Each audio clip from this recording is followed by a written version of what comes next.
So let's talk about something very, very important when it comes to finances and economy and the potential future of my country and probably a lot of other countries as well. Because this is fairly outrageous and it's also controversial. I'm probably not going to get a whole slew of new fans when I'm saying this, but I don't really care because it's pretty it's pretty darn dark, really, if you think about it. So here is what I mean. Currently in my country, and by the way, when I say my country, I of course I'm going to talk about Norway, where I'm from, but I think that especially in Western Europe, you can largely extrapolate these statistics, and I assume that they apply for the overwhelming majority, especially of the Western European countries. I don't know about America and Canada and I don't know, Latin America, the Middle East, and so on, and Africa. Probably not the same situation. But at the very least, for Europe, Western Europe in particular, I think this is largely accurate. But I don't know. Anyway, that's beside the point. The point is this. So there's about 240,000 students and pupils. Students at university, high school students, pupils in school, and so on. And these are the future workers, right? These are kids and youths and adolescents who study to become, to learn, to become, something, who acquire a skill, who work on their degree, and who eventually are going to graduate and hopefully get a job and contribute to society, financially speaking. So that's 240,000. Now, about 400,000 are outside the workforce and they're on social welfare benefits. Think about that. They're on social welfare benefits, meaning they can't work. I'm not talking about people who are injured, right? If I, let's say, break my leg and I get injured and I can't do my job right now, then I will be on sick leave and get sick pay, and hopefully I will heal within some months. Maybe I'm gonna get some office related work, whatever it is. I'm gonna work in one way or another. I'm not talking about those people. I'm not talking about those who are involuntarily outside of the workforce because of injury and illnesses and disease and so on. That's beside the point, right? Here, what I'm talking about are the 400,000, and especially the young among the 400,000 who are outside the workforce and who receive welfare benefits. A lot of them are immigrants who don't want to learn the language. That's just a fact. I don't care whether that's racist or not. Well, it's not even racist. It's just facts, really. Anyway, a large slew of these people are younger people. We're talking about Gen Zers here. 25-year-old something, maybe in their late 20s, early 30s, right?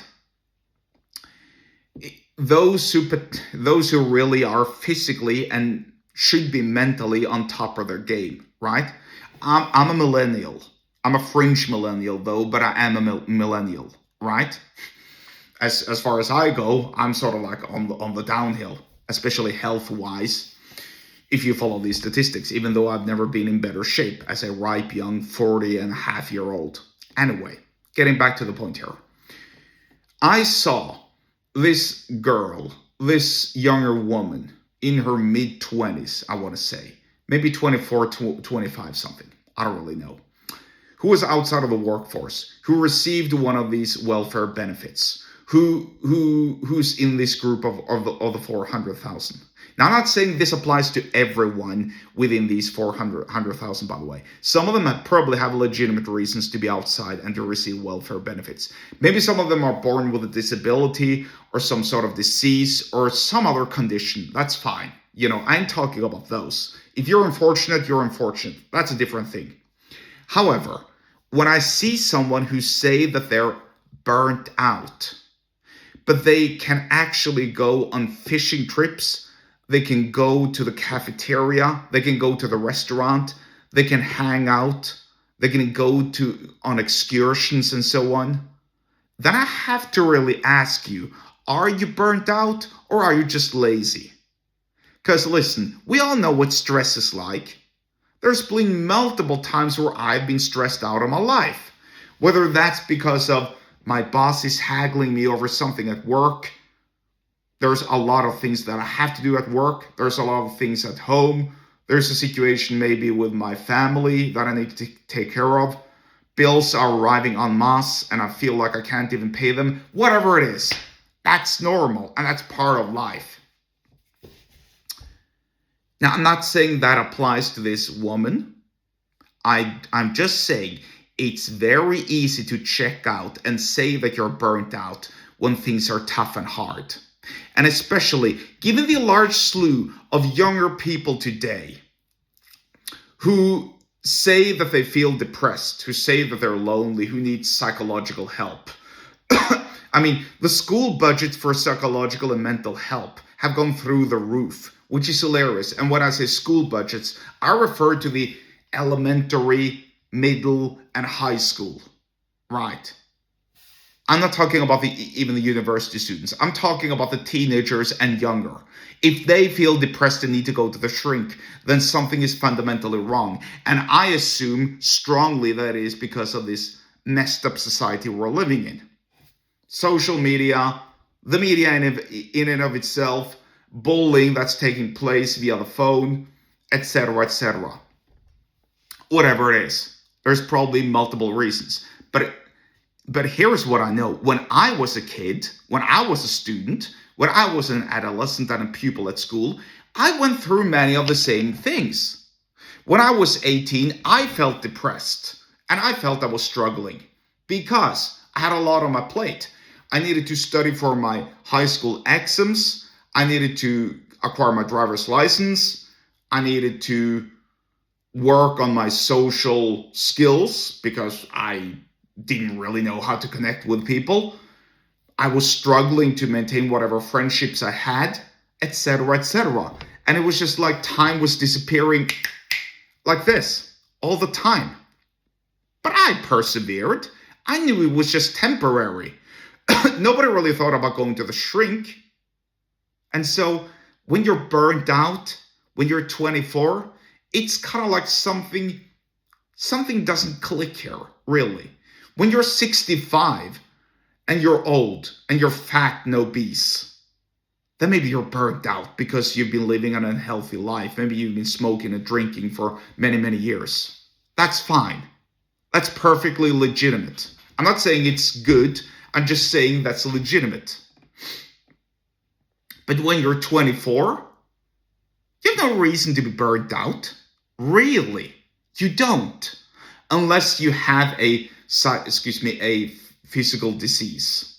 I don't know, maybe you have a thyroid problem, maybe you have cancer, maybe you have something, I don't really know.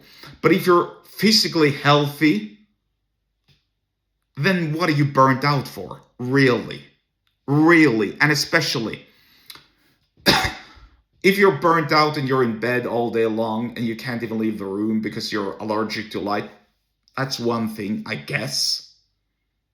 But if you're burnt out and you're going to the restaurant and you're going for fishing trips, then there's something that doesn't really click. And that something is probably your inherent laziness. And also your persuasion, because you are persuading yourself to abstain from what's difficult. It's very easy to take the easy way and say, no, I don't want to do this because it's hard, because it's difficult. 1 hour or so ago, I was working out, I was training. I'm doing strength and cardio, which is very, very tough because I'm doing it in 1 minute spurts. And every time on the minute, I need to start again doing my repetitions. I don't want to do that because I'm exhausted. I'm standing there going, if you can't see, I'm making a face because that's how my face looks like when I'm exhausted. But I still persevere because I know it's only temporary. And when these people don't persevere, they think that this is permanent, which means that they're persuaded and sold on the idea that this is life, which also suggests that the root cause really isn't them being burnt out. It's a fundamental misunderstanding of viewing life. Now, this can go deeper and deeper, and there are so many rabbit holes to go down here. But essentially, this is what persuasion can do to people when they're being sold on being in one state, and when they don't accept that they can change things about themselves. Think about that, and think about it long and hard, and how you can apply it in your business persuasion-wise. If you want to learn more about persuasion, then get subscribed to my email list. The link to do so is in the episode description wherever you're watching and or listening to this, and I'll see you there.